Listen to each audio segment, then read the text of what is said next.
I'm here to talk about success. The first rule of success is to have a vision.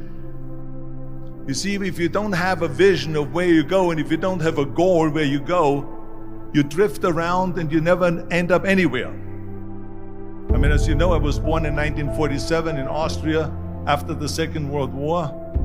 So I was very fortunate that I stumbled onto my vision. And I didn't really like Austria when I grew up. I couldn't wait to get out of there.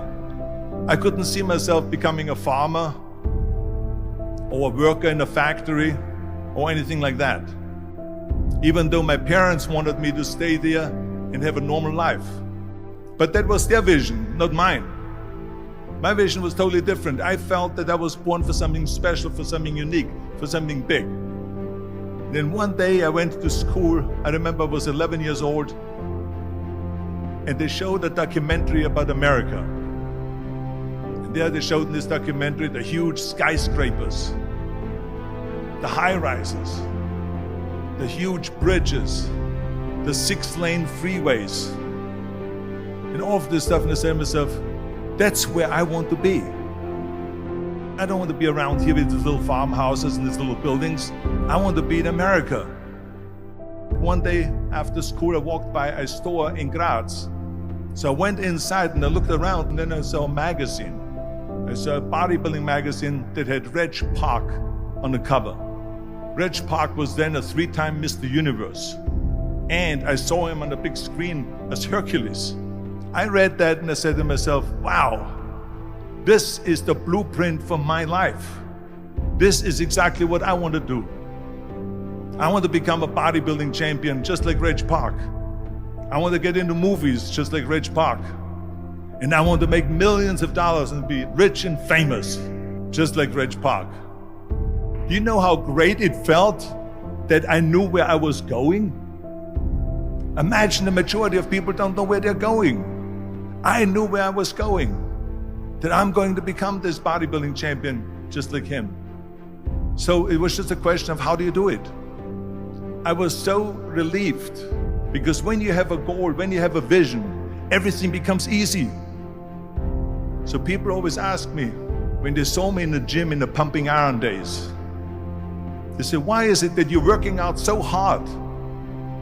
5 hours a day, 6 hours a day, and you have always a smile on your face. And I told people all the time, I said, because to me, I'm shooting for a goal. In front of me is the Mr. Universe title. So every rep that I do gets me closer to accomplishing that goal, to make this goal, this vision turn into reality. Every single set that I do, every repetition, every weight that I lift will get me a step closer to turn this goal into reality. So I couldn't wait to do another 500-pound squat. I couldn't wait to do another 500-pound bench press. I couldn't wait to do another 2,000 reps of sit-ups. I couldn't wait for the next exercise. At the age of 20, I went to London and I won the Mr. Universe contest as the youngest Mr. Universe ever. And it was because I had a goal. So let me tell you something, visualizing your goal and going after it makes it fun. You got to have a purpose no matter what you do in life. You got to have a purpose. 74% hate their job in America. Now, this is not much different when you come to Europe. The majority of people don't like what they're doing, because they're really not doing it because they didn't have a goal and they followed this goal.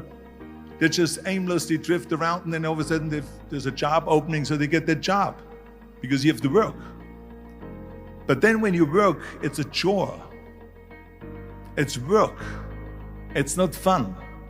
So if you think about, only a quarter of the people really enjoy what they're doing in life.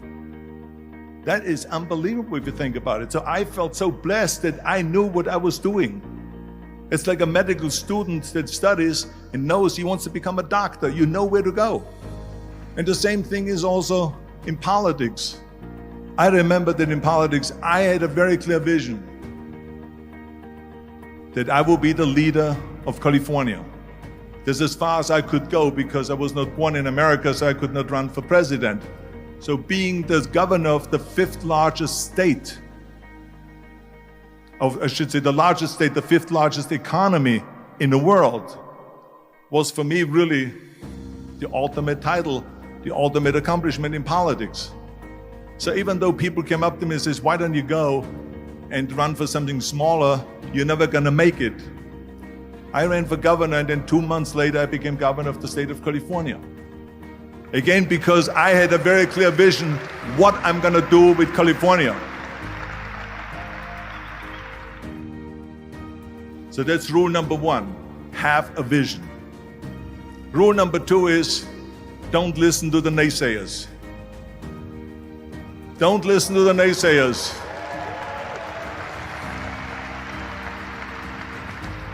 Everything I ever did, the thing that I heard out of people's mouth was, that's impossible. That can't be done. Or no. That is exactly what I heard, and of course I proved to the people that it can't be done. So whenever someone said to me, it can't be done, I heard, it can be done. When they said no, I heard yes. And when they said it's impossible, I heard it is possible. I'm a strong believer of what Nelson Mandela said, that everything is always impossible until someone does it. Well, I'm gonna be the one, I said to myself, I'm gonna do it and I'm gonna show it to them. Maybe it has never been done before. That's perfectly fine with me. But I'm gonna do it. And I did not listen to the naysayers. It's all about the hard work that you put in. I said to myself, in bodybuilding I worked out 5-6 hours a day. I'm gonna do the same thing now for acting. And of course I went to college to study English. I studied the accent removal, acting classes, and all of this stuff, all day long. I worked and I worked and I worked. And within a short period of time, I made one movie called Hercules in New York, which of course went right into the toilet. But it didn't discourage me. I still had the same vision.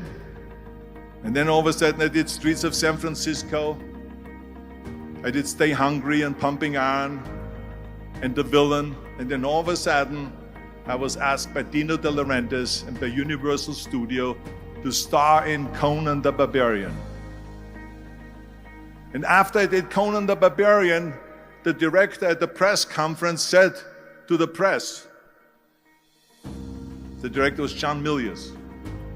He said to the press, if we wouldn't have had Arnold, we would have had to build one. So think about that. The very body that they said can never be sold because the time is wrong. A few years later, I'm doing Conan the Barbarian, and it was the #1 hit at the box office when it came out in the summer of '82. Think about that. And the director says, if we wouldn't have had his body, we would have had to build one.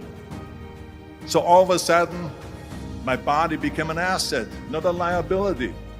And the same thing was with Terminator. After we were finished filming Terminator, Jim Cameron said to the press, if Arnold wouldn't have had that accent and talked like a machine, I think the movie wouldn't have worked. So think about that. The body and the accent that they attacked was an asset. But I didn't listen to those losers. I didn't listen to them at all. It's just the reality of it is that you cannot listen to the naysayers. So this is a very important lesson for all of you.